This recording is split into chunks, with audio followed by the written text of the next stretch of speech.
So today we're going to talk about cell respiration and how the energy from glucose is converted into ATP, and that is going to take place and it's going to occur in the mitochondria. So just taking a look at the mitochondria, it's important to know the different parts. Mitochondria has two membranes, an inner and an outer membrane. There's a space between the folds. You can see that right here. And then these folds are going to help increase the surface area, which is the area that part of the one of the steps of cellular respiration is going to take place. It's also important to note mitochondria has its own DNA. So taking a look at this process involves actually starting in the cytoplasm, where glucose is actually broken into pyruvic acid.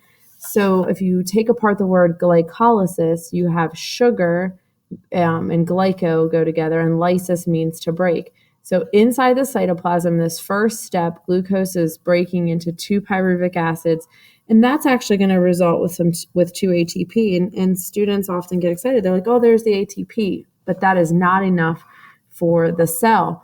So that pyruvic acid then is going to move into the mitochondria into the next process called the Krebs cycle. And we're looking at just a very simplified version of cellular respiration. We're not talking about a lot of the details, looking at the big picture here.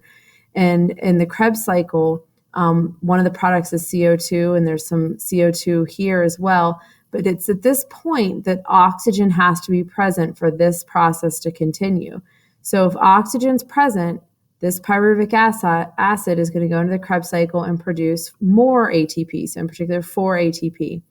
So now, as far as products go, we have some ATP that's products, we have some CO2 that's also a product, and as we're looking at reactants, like what's gone into this, we have oxygen, we have glycolysis, and we have this NADH, which is a high energy molecule that acts similar to ATP.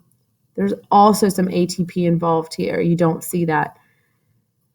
At the end of the Krebs cycle, or at a point of the Krebs cycle, another NADH molecule gets passed on to the last phase of cellular respiration, which is the electron transport chain.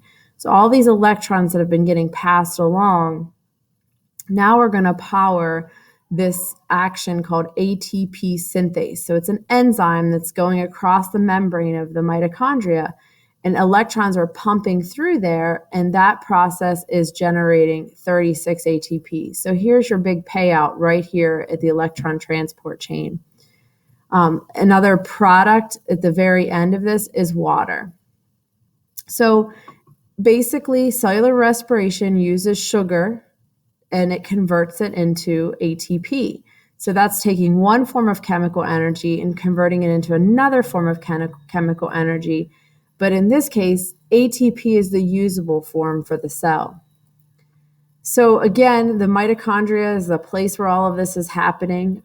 Plant and animal cells have mitochondria. It's important to point that out, both plant and animals, because plant cells need to make energy as well for their cellular processes. So if you're getting the words respiration confused, it's always a good time to talk about that term respiration. Respiration at the organism level means breathing, and so we breathe O2 in, CO2 out. But at the cellular level right here, what's happening is muscle cells are exchanging carbon dioxide and oxygen through gas exchange, which is simple diffusion because those molecules are small and uncharged. So these muscle cells carry out what we call cellular respiration. What they're doing is they're really using that oxygen to help convert the glucose into ATP, and then the product is CO2. So we talked about what are some cases where you may be low on oxygen, like why oxygen wouldn't be present, and we used examples like sprinting, holding your breath, choking, suffocation, and death. And came to the conclusion that, if you don't have oxygen because of one of those reasons, then cellular respiration is not going to continue to take place. And this picture shows if you have oxygen present, it goes into the 3-step process called aerobic respiration. And if you don't have oxygen, it goes into a process called anaerobic fermentation. So taking a look at aerobic respiration, obviously you get 34 ATP from this process, but only 2 from this process. So the advantage is this process releases a ton of energy, and it explains why respiring organisms are dominating the earth, and there's a complexity. Maybe they have more energy, they can do more things. The disadvantage is it is a slow process. It happens fairly fast at the cellular level, but overall it's considered to be a slow process. Whereas fermentation, there's 2 different paths that it could take. If it's in yeast or plants, then and oxygen's not present. The result is alcohol and CO2 that's produced. So some examples, we use this for biofuels, wine, and bread. If anaerobic conditions exist in animals produce something called lactate. This is how we make yogurt, muscle, and how you get muscle cramps. So some advantages of this process is it's quick, lets organisms live where there's no oxygen, gives them a little bits of energy, but that's a disadvantage. There's only a little bit of energy. So ask students to think about this, like what's a condition, if you are exercising and you have a leg cramp, so that's lactic acid building up in that muscle of your leg, what's the best way to get rid of it? And the student said, we stretch. And I said, well, what does that deliver to the muscle? And thinking about it, they say, well, stretching delivers blood there. Well, blood is delivering oxygen. So at that point, lactate is no longer being made. That lactic acid is no longer being made. And the cell goes back to converting and creating ATP. So comparing photosynthesis and cell respiration, it's not as simple as this looks. But for our biology class, we're just generally talking about in photosynthesis, we have these reactants, and they really are the products in cellular respiration.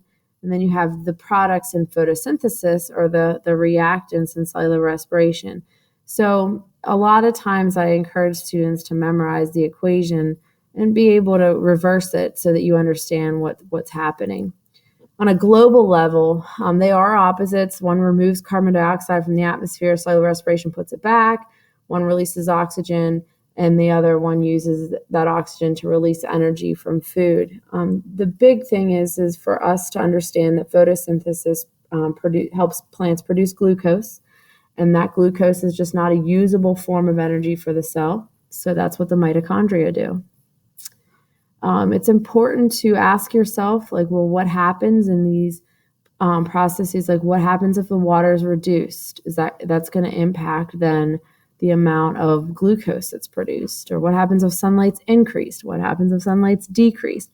So in our notes, we have a variety of different scenarios that you can work through. And I hope that everything is helpful, and you should definitely start studying for your test.